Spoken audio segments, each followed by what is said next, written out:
Eu queria tocar em outro ponto agora que sai muito na mídia, que é as crianças estão usando cigarros eletrônicos nos Estados Unidos e Estão. sabores de torta de limão e as crianças, o que estão fazendo com as nossas crianças? Estão usando por. Aí as pessoas esquecem que nos Estados Unidos não há regulamentação do cigarro eletrônico. Eles estão começando a fazer isso, as regras estão sendo criadas, eles estão exigindo isso a partir de 2020. Mas eu acredito que seja 2020, posso estar enganado. Mas de qualquer forma, até hoje isso não existe. Como no Brasil, existe uma regulamentação no Brasil. É proibido o comércio de cigarros eletrônicos. O que é outro problema por si só, a gente já chega lá. Mas nos Estados Unidos não tem regras. Então não é proibido, mas também não é permitido. Aí sai uma startup californiana chamada Juul, que em pouco tempo conquista 70% do mercado americano e, como não há nenhuma regra clara, começa a fazer campanhas de marketing extremamente agressivas, onde colocam gente bonita, mulheres bonitas, homens sarados, vaporando, aquela coisa linda, e sou pra frente, sou livre, e fazem eventos, e é lógico que a molecada gostou muito da ideia e começou a usar. E lá, exatamente pela falta de regulamentação, isso ocorreu, coisa que não acontece em nenhum outro lugar no mundo. Você tem o exemplo da Inglaterra, que muito antes dos Estados Unidos sequer pensar em fazer alguma coisa, regulamentaram. Só um parênteses, eu vi na Inglaterra uma foto que tiraram de um hospital vendendo vape, vendendo juice e pôster. Aqui é um lugar que você pode evaporar dentro de um Exatamente. hospital na Inglaterra. Tem 2 hospitais que abriram vape shops do lado da ala de raio-x para que o próprio corpo de funcionários, os pacientes, os visitantes tenham a alternativa de trocar por uma coisa muito menos prejudicial. Lá você tem, na frente dos hospitais, eu recebi inclusive esses dias via WhatsApp uma imagem onde diz proibido fumar, permitido vaporar. E colocando assim, o cigarro eletrônico é 95% menos prejudicial. Experimente e tente parar de fumar através dele. Mas isso é um exemplo apenas. Você tem a hotline anti-tabagismo, onde você liga e você fala, eu quero parar de fumar, o que eu faço? O senhor tem adesivo, goma de mascar, remédio, acupuntura, tratamento psicológico, apoio psicológico e também cigarro eletrônico. A gente tem outro caso, vamos esquecer a Inglaterra, que hoje está na vanguarda e todo mundo fala, Nova Zelândia. Nova Zelândia proibiu os cigarros eletrônicos, fez pesquisas, foi atrás, ano passado, se eu não me engano, eles não só liberaram o comércio, como você vai no próprio Ministério da Saúde da Nova Zelândia e vai lá, tem lá um quiz, tem todas as informações do que é o cigarro eletrônico, como ele funciona, aí tem um quiz muito interessante que você pode... Tem uma pergunta e você responde. Cigarro eletrônico é 100% seguro? Você responde sim. Ele fala não. Cigarro eletrônico é muito menos prejudicial, mas ele não é 100% seguro.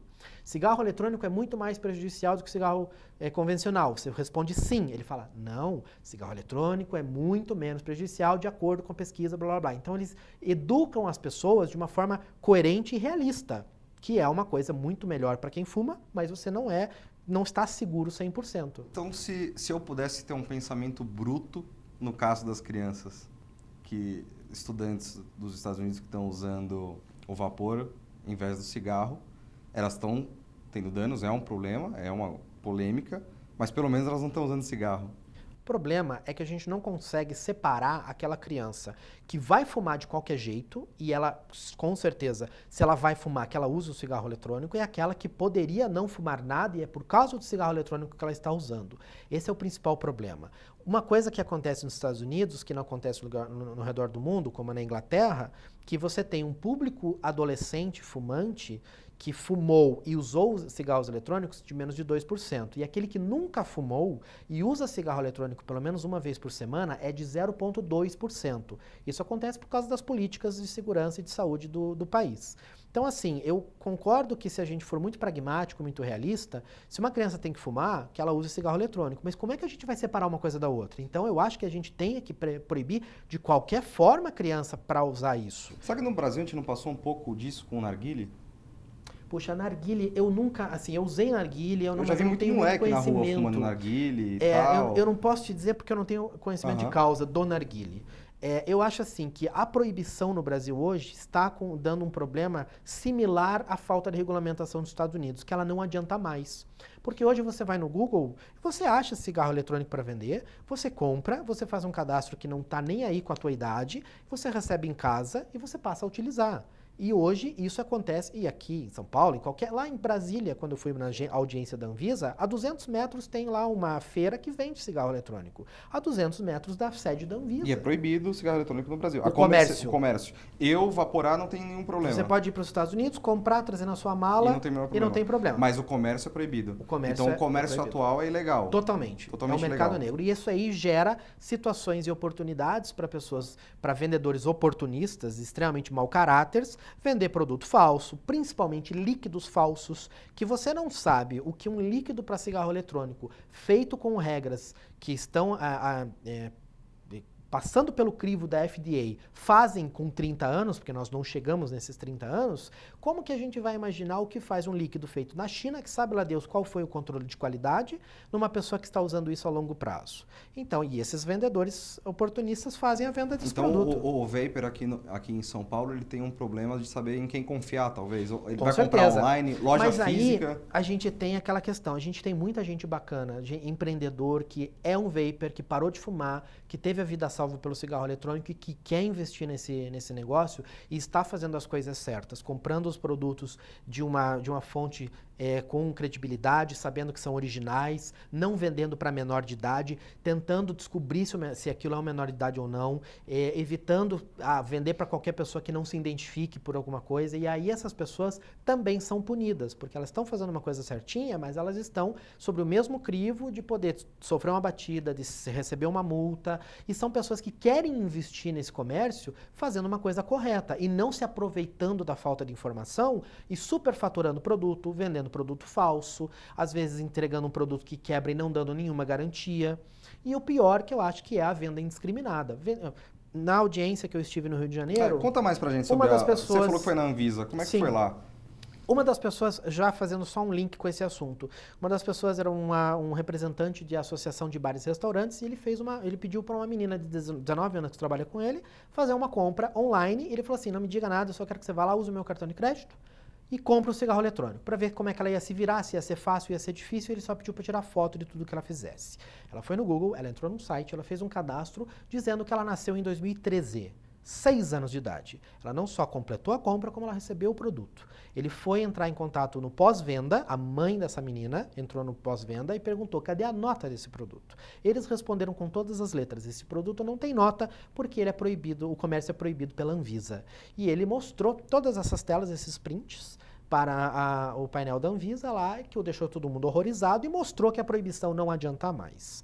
Então, esse tipo de problema, eu acho que é o maior problema que a proibição está criando, que é exatamente a venda sem o menor controle. O controle não existe por causa que o Brasil tem dimensões continentais e não dá para fazer isso, então vamos fazer de uma forma que o próprio mercado se autorregule, criando lojas e vape shops em que eles mesmos vão ter uma qualidade, um controle, não vender para menor, e o próprio mercado ilegal, ele estará aí sim marginalizado pelo próprio mercado. Mas só por você ir na Anvisa já mostra que talvez eles estejam olhando para esse problema.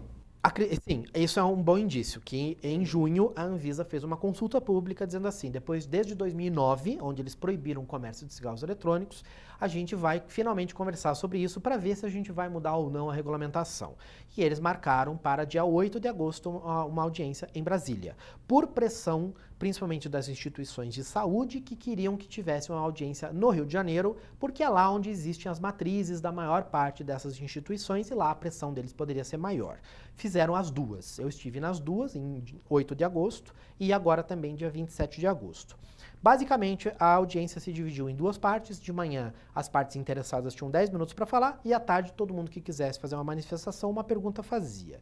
E também, durante a parte da manhã, se dividiu em duas partes. De um lado, as indústrias tabagistas e as entidades de fumo, a Sindi Tabaco, Sindi Fumo, a Abfumo, perdão, que estavam lá defendendo o comércio de cigarros eletrônicos, enquanto as entidades como Fiocruz, a AMB, Associação Médica Brasileira, INCA, estavam lá defendendo a proibição do comércio de cigarros eletrônicos. A cada um colocou o seu argumento, mas você viu ali que você claramente vê que enquanto a indústria tabagista apresenta pesquisas e dados históricos, enfim, você tem ali o pessoal da parte das entidades de saúde, muito mais ideológico, muito mais emotivo. Ah, porque teve uma pessoa, inclusive, que chorou no palco dizendo que a filha dela, porque imagine. Então, assim, você vê que o apelo é muito mais emocional. E teve uma frase que me marcou muito, não vem ao caso da pessoa, mas é só ver a audiência da Anvisa que você vai ver. Que foi assim, vamos apresentar os dados das seguintes instituições de saúde que estão mais alinhadas à nossa forma de pensar. Pera lá, você vai pegar então só as instituições que te interessam para apresentar dados? Isso não é ciência, isso é religião. Religião é que você escolhe a seguir aquela que mais se adapta ao que você quer viver. Ciência, você pega tudo que existe no mundo, faz um compilado e aí sim você chega a uma conclusão. Doa quem doer, goste você ou não.